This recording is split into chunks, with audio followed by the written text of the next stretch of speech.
A great life is built not by revolution.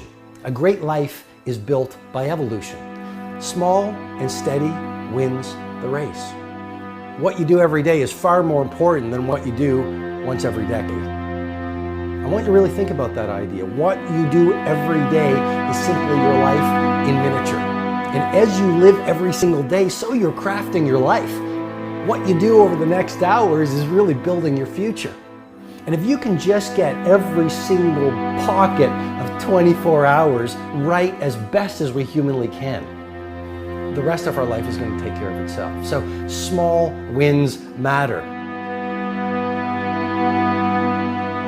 The scripture says we will eat the fruit of our words. You are planting seeds when you talk. At some point, you're going to eat that fruit. My challenge is make sure you're planting the right kind of seeds. If you want apples, you have to sow apple seeds. If you want oranges, you can't plant cactus seeds, poison ivy seeds, mushroom seeds. You're going to reap fruit from the exact seeds that you've been sowing.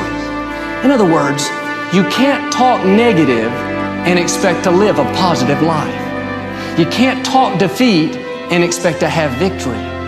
You can't talk lack, not enough, can't afford it, never get ahead, and expect to have abundance. If you have a poor mouth, you're going to have a poor life. If you don't like what you're seeing, start sowing some different seeds.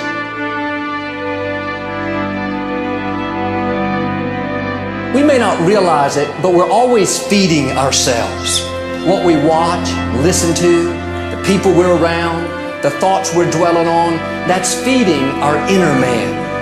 If you go to lunch with people that talk bad about the boss, make fun of a coworker, put down a friend, they're feeding you gossip, feeding you jealousy, feeding you disrespect. Here's the key. Whatever you feed is going to grow. You may not like what they're feeding you.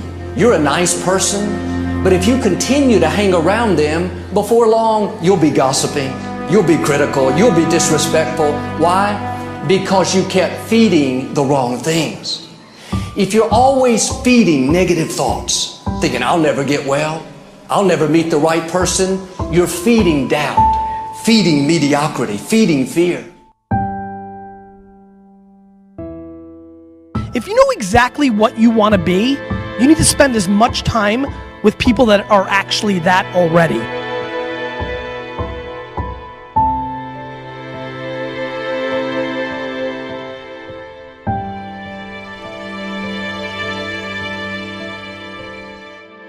You cannot let a fear of failure, or a fear of comparison, or a fear of judgment stop you from doing what's going to make you great.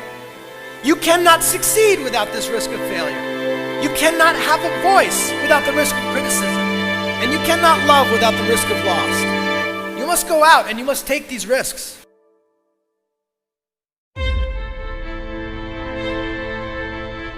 You don't have the time to waste time, because time doesn't wait till you discover your purpose. If you don't know why you was born, time is still moving. And if you discover your purpose at 90 years old, it's too late.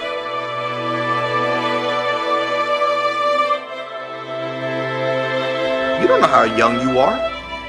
What if you die in 2 years? You're pretty old right now. You got 2 years left. And if you're 50 years old and you're feeling discouraged, well, remember the advice about planting a tree. When's the best time to plant a tree? 20 years ago or today? So if you're 50 and you feel like life left you behind, well, get started right now. Better late than never. Better late than never. Don't think about time and age so much. It gets people distracted. When the whole world's distracted, you be focused.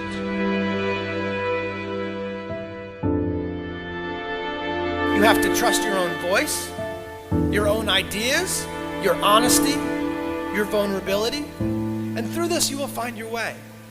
You do not have to be fearless. Just don't let fear stop you. Live like this as best you can, and I guarantee you will look back on a life well lived. You are capable of greatness in your profession, and more importantly, in your quality of self. Stay hungry. Stay young at heart. Take those risks. You are going to change the world around you in big ways and in small.